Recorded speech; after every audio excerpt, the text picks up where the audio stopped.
नमस्कार। स्वागत है आपका डार्क डायरी में, डर, रहस्य और रोमांच की दुनिया में, जहां हम आपको सुनाते हैं सच्ची घटनाओं से प्रेरित रहस्यमयी और अनसुलझी कहानियां। तो चलिए खोलते हैं डार्क डायरी का एक और पन्ना।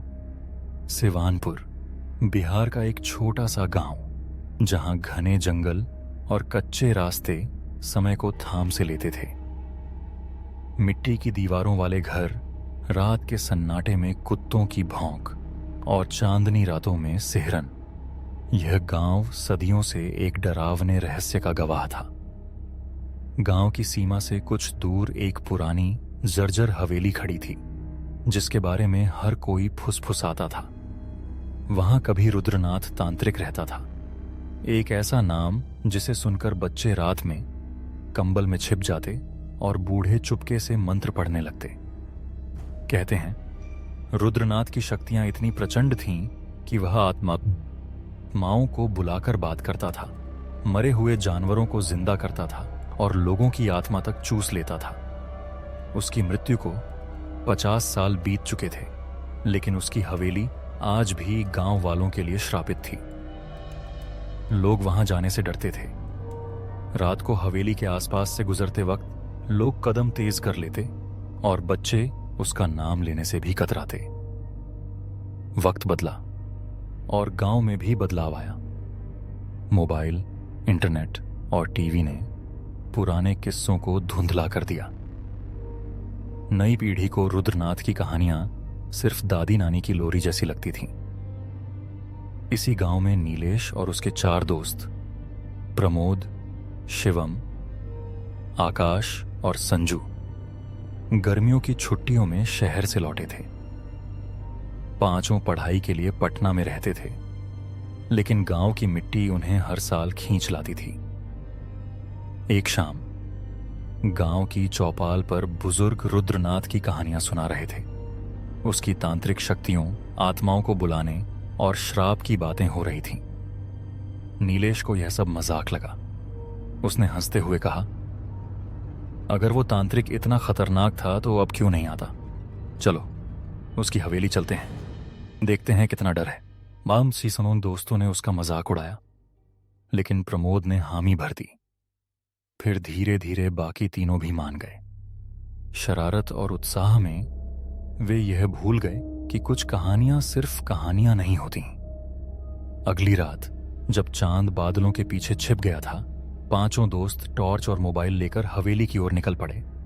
गांव में कुत्ते भौंक रहे थे और हवा में ठंडी सिहरन थी। हवेली का लोहे का दरवाजा जंग से चरमरा रहा था, लेकिन एक धक्के में खुल गया। भीतर सन्नाटा था।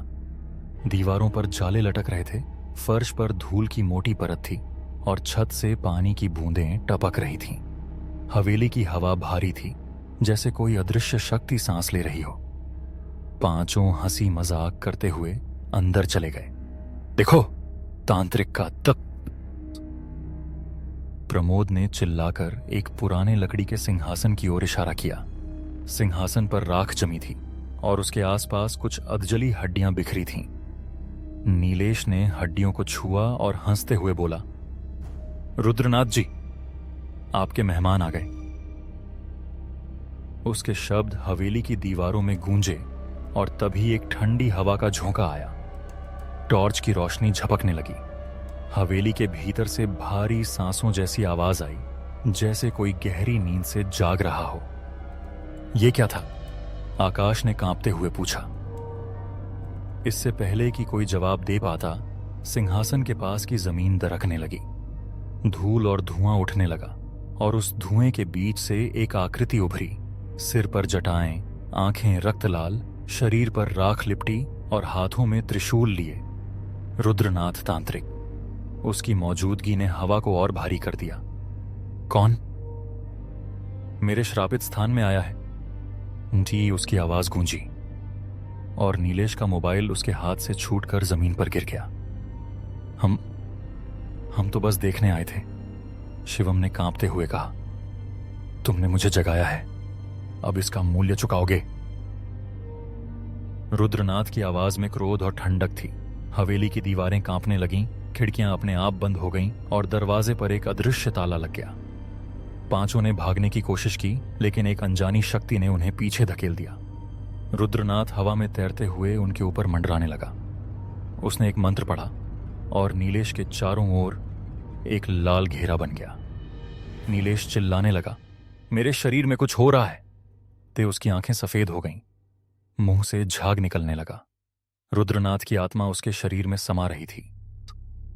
प्रमोद की नजर सिंहासन के पीछे पड़ी, जहां एक पुरानी किताब थी। उसने हिम्मत जुटाकर किताब उठाई। उसमें संस्कृत में कुछ मंत्र लिखे थे। उसने अपने बाबा से सुना हुआ एक मंत्र जोर जोर से पढ़ना शुरू किया। जैसे ही मंत्र पूरा हुआ, एक सफेद प्रकाश हवेली में फैल गया। रुद्रनाथ की आत्मा चीखने लगी, मूर्ख, तूने मेरे द्वार को फिर से खोल दिया। अब यह बंद नहीं होगा। मैं एक एक करके सबके भीतर उतरूंगा। उसकी आवाज तूफान की तरह गूंजी और वह नीलेश के शरीर से निकलकर छत की ओर गायब हो गया। नीलेश बेहोश होकर जमीन पर गिर पड़ा। बाकी चारों उसे उठाकर हवेली से बाहर भागे। गांव पहुंचकर उन्होंने सारी बात बताई, लेकिन किसी ने यकीन नहीं किया। सिर्फ गांव के बुजुर्ग पंडित हरिदत्त ने गंभीर होकर कहा, उसके द्वार को खोल दिया गया है। अब हर पूर्णिमा को वह लौटेगा, किसी न किसी के भीतर समाएगा और तबाही मचाएगा। उस रात के बाद गांव में अजीब घटनाएं शुरू हो गईं। हर पूर्णिमा को कोई न कोई बीमार पड़ता, कोई दीवार में सिर मारता, कोई आधी रात को जंगल की ओर दौड़ता, तो कोई खुद को आग लगाने की कोशिश करता। गांव में दहशत फैल गई। नीलेश के दोस्तों ने गांव छोड़ दिया, लेकिन नीलेश रुक गया। वह अब पहले जैसा नहीं था। उसकी आंखें खाली थीं, वह कम बोलता और रात को अक्सर अपने आप से बातें करता। एक दिन नीलेश की मां उसे शिव मंदिर ले गई।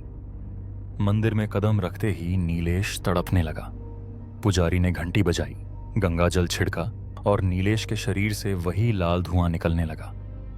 रुद्रनाथ फिर प्रकट हुआ, तुम मुझे हर बार नहीं रोक सकते। मेरी वापसी अब पूर्ण हो चुकी है, मैं स्थायी हो जाऊंगा। ओमनी वह चीखा। तभी पुजारी ने रुद्राक्ष की माला रुद्रनाथ की ओर फेंकी और नरसिंह स्तोत्र का पाठ शुरू किया। मंदिर कांपने लगा, दिए बुझ गए और एक भयंकर चीख के साथ वह लाल धुआं मंदिर के एक गड्ढे में समा गया। नीलेश फिर बेहोश हो गया। कई महीने बीत गए। गांव धीरे धीरे सामान्य होने लगा, लेकिन हर कोई जानता था कि रुद्रनाथ मरा नहीं है। वह बस इंतजार कर रहा है।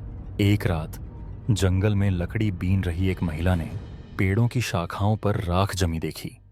जमीन पर कुछ लिखा था, मैं लौटूंगा फिर से, इस बार हमेशा के लिए।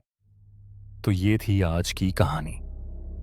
अगर आपको ये कहानी पसंद आई हो तो लाइक और कमेंट करें, और ऐसी ही कहानियों के लिए डार्क डायरी को सब्सक्राइब करें।